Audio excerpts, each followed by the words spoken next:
Salut à tous, aujourd'hui on se retrouve pour une nouvelle vidéo et on va parler d'un cas pratique. Ce cas pratique on va l'appeler Monsieur P, donc il a perdu environ 6 à 7 kilos en 3 mois seulement. Et il est passé du coup de ce physique à ce physique. Donc vous voyez qu'il y a une sacrée différence.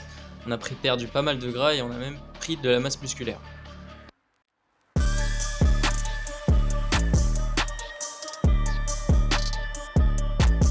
Ça va pouvoir vous montrer un petit peu comment je fais avec les coachés. Donc au tout début, ce que je fais, c'est que je fais remplir un petit questionnaire pour en savoir un peu plus sur la personne, que ce soit ses habitudes, que ce soit ses connaissances en nutrition, ses connaissances en entraînement tout simplement. Où il en est, est-ce qu'il sait par exemple s'entraîner à l'échec, ce genre de choses, et quels sont ses objectifs premiers. Ici, son objectif c'était de prendre de la masse musculaire et évidemment aussi de perdre du gras. Il a toujours eu une affection particulière aussi pour le développé couché, donc il faut en tenir compte. C'est un exercice qu'on a gardé tout au long de la prog, sur lequel il a évidemment très bien progressé. Pour vous donner un exemple, le développé couché, c'est un exercice qu'il pratiquait. Sur la première séance de l'accompagnement, il a fait du coup 85 kg 6 reps, et sur la dernière séance de l'accompagnement, il a fait 6 reps à 100 kg. Donc une fois que la personne a rempli un peu ce questionnaire, etc., on a discuté des objectifs, on a décidé en fait tout simplement ensemble du nombre de séances que la personne allait suivre, parce que oui, il faut s'adapter en fonction de l'emploi du temps de la personne, le temps qu'il a pour s'entraîner aussi par séance, on discute des exercices qu'il aime bien, qu'il déteste, etc. Du coup, je procède ensuite à une analyse du physique. Donc un truc que j'avais vu notamment sur son physique, c'est déjà qu'il avait un assez gros point faible, on va dire, sur le grand dorsal. On a discuté ensemble, etc. Lui, il voulait vraiment absolument progresser sur le développé couché. Donc au début, le développé couché était toujours situé en premier dans les séances, puis au fur et à mesure, il a bien vu que ça le dérangeait quand même d'avoir un dos pas suffisamment développé. Donc on a monté d'un cran, on va dire, des exercices qui focusaient le travail du grand dorsal. Pareil, on a essayé un petit peu de s'arranger. Le week-end, c'était des moments où il n'avait pas forcément envie d'aller à la salle, etc. Donc j'ai arrangé son emploi du temps de musculation, on va dire, autour des jours où il pouvait s'entraîner. Donc on a décidé ensemble, on est parti du coup sur un upper-lower, fréquence x2, donc un upper-lower lundi-mardi, repos, puis upper-lower jeudi-vendredi. Donc ça permettait d'avoir une fréquence x2 sur tous les groupes musculaires, ça l'arrangeait tout simplement au niveau de son emploi du temps. Donc c'est quelqu'un qui avait quand même quelques bases en nutrition, les notions de calories, de protéines, etc. ça lui parlait, mais il n'avait jamais fait vraiment de déficit calorique, etc. pour perdre du gras. On a regardé un peu ensemble aussi sa dépense, donc au niveau des pas, est-ce qu'il pratiquait un autre sport, ça lui arrivait de courir par exemple.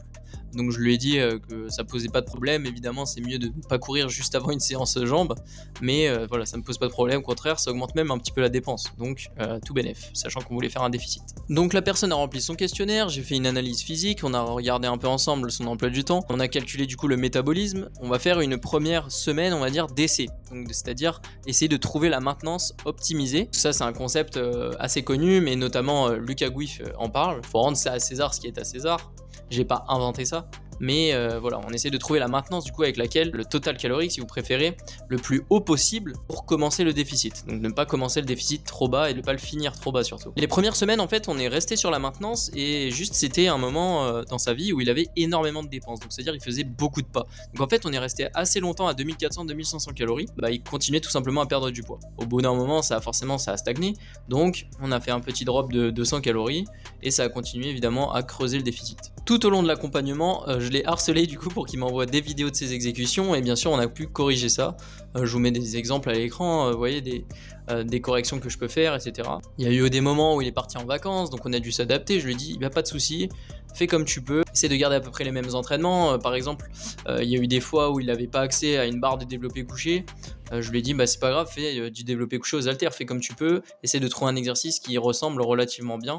Et ça a très bien marché parce qu'il a progressé sur tous les exercices. Ensuite, l'accompagnement était terminé sur le papier, donc c'est-à-dire ça faisait 3 mois qu'on était ensemble. C'est la formule, on va dire, qu'il avait choisie, mais j'allais pas le laisser comme ça en fin de déficit, sans aucun repère, etc. Donc on a fait ce qu'on appelle une reverse diet, donc c'est-à-dire qu'on a réaugmenté progressivement les calories. Donc j'ai fait ça avec lui, même s'il avait terminé l'accompagnement. Je veux pas laisser un travail inabouti, on va dire. Donc sa dernière semaine de déficit, elle était environ à 1900-2000 calories. Ça peut paraître assez bas, effectivement c'est assez bas, mais derrière on a fait une reverse, et si on avait continué, là on pourrait à l'heure actuelle encore lui faire perdre du poids parce que sa maintenance est de nouveau à 2500-2600 calories en fait. Donc là on pourrait redrop à nouveau les calories petit à petit et reperdre du poids. Malheureusement l'accompagnement est terminé, donc on va pas pouvoir aller un peu plus loin que ça dans la sèche. Et puis c'est pas aussi forcément le choix de la personne, c'est à dire que peut-être qu'il a atteint le niveau de sèche qui lui convient et maintenant il veut juste se mettre en maintenance et plus toucher à rien, juste progresser sur les perfs et sur les exos. Donc si je résume un petit peu tout, il remplit un questionnaire, on regarde est-ce que je peux l'aider, qu'est-ce qu'il recherche en fait dans mon accompagnement,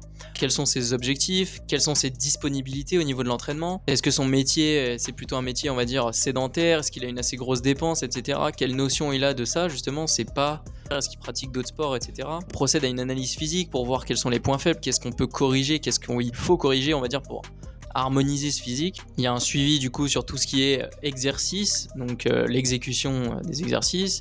Il m'envoie des vidéos, je le corrige, etc. Tout ça toutes les semaines. À chaque fois qu'il m'envoie une vidéo, en fait, moi je lui réponds quasiment dans la journée pour lui expliquer qu'est-ce qui ne va pas, qu'est-ce qu'il peut améliorer. Il y a eu des exercices parfois qu'il n'a pas apprécié, on les a changés. Et pour la partie alimentation, moi j'avais une seule consigne, c'était respecter un total calorique. Il pouvait manger entre guillemets ce qu'il voulait, tant qu'il avait ses protéines et son total calorique pour être en déficit. Tout ça évidemment suivi sur un Google Sheet où on peut traquer du coup les performances, l'alimentation et également ce que j'appelle une roadmap, donc c'est-à-dire je laisse une trace écrite de ce que la personne doit faire, donc c'est-à-dire semaine 3 admettons, hop on descend de 200 calories.